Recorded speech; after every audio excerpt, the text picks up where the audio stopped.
Episode 4 of My Adventures with Superman released this week, and I'm just going to say right now, I think this has been the slowest episode of the season so far. But regardless of that, plenty of things happen in this episode, so let's go ahead and talk about it. So this episode has two main storylines going on, following Jimmy and Clark and Lois and her father. Jimmy gets invited to a Star Labs convention and brings Clark as his +1, and pretty much for the entire episode, Lois and her father are running away from Task Force X. We also get some flashbacks into the past of Lois and her father, and we learn more about Lois's childhood and why she grew up to resent her father. I don't know how many adaptations there have been of Lois and her father, but this is one of the few that I've seen that depicts their relationship in this way. This episode also dives deeper into Jimmy and Clark's friendship, and I always knew watching this show that these two were best friends, but the scene they have in Star Labs together actually really shows the true depth and emotion behind their relationship. I feel like often in this show, Jimmy is seen as more of a comic relief character, but this episode did a good job at actually giving him a story and giving him a character that we can see and understand. At this Star Labs convention, we actually end up seeing a debate between Jimmy and Lex Luthor when it comes to the topic of Superman. Obviously, we get Jimmy advocating for Superman, saying Superman's just here to help, he saves us, he defeats the bad guys. But then we have Lex basically just saying that Superman creates all the problems, Superman is the problem, and that since Superman's not from Earth, he needs to, quote unquote, go back to where he came from. I say it's time Superman went back to where he came from. So what are you saying? Earth should just be for Earthlings?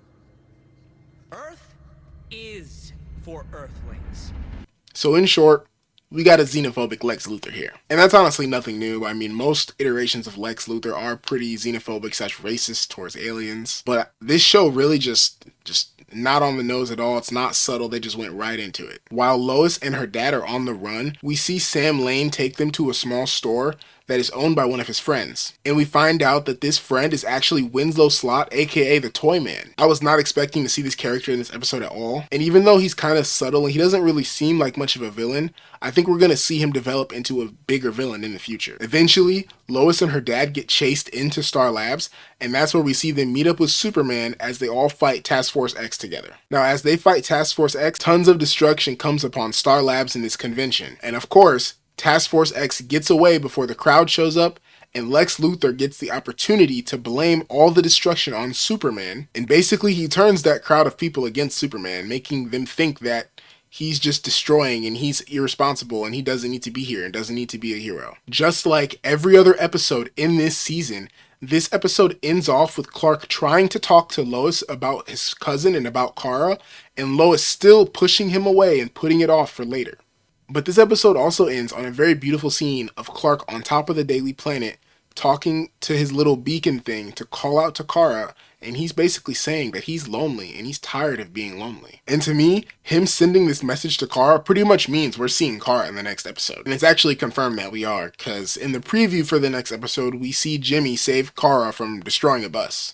So I'm actually excited to see the next episode. And the final scene in this episode is Lex Luthor and Amanda Waller approaching some guys who I think are going to be future villains in the show, or at least future antagonists. These villains consist of General Eiling, Toyman, Hank Henshaw, and I'm going to be honest, I have no idea who that lady is. I think these three are going to be very interesting villains for this show, and I'm very excited to see where we see them next. Final shot of this episode is the robotic alien guy that we've been seeing over the past few episodes of this show. I'm gonna be honest, I don't know if I missed something, but I still don't know if this is supposed to be Zod or Brainiac or whoever, because he has a Kryptonian symbol, but he's a robot. So I'm still very confused about this design. And that's pretty much it for this episode of My Adventures with Superman. Like I said, this was one of the slower episodes, not much to really go over. We just got a couple new characters introduced and maybe a little bit of foreshadowing, but that's really it. We also got some really interesting background into the main cast of characters, and we got a good look at what's to come next Saturday. If you guys enjoyed this video, please do me a favor and hit that like button down below. If you didn't like this video, please do me a favor and tell me why and what I can improve on for the next video. And that'll be all for me, so I'll see you guys next time.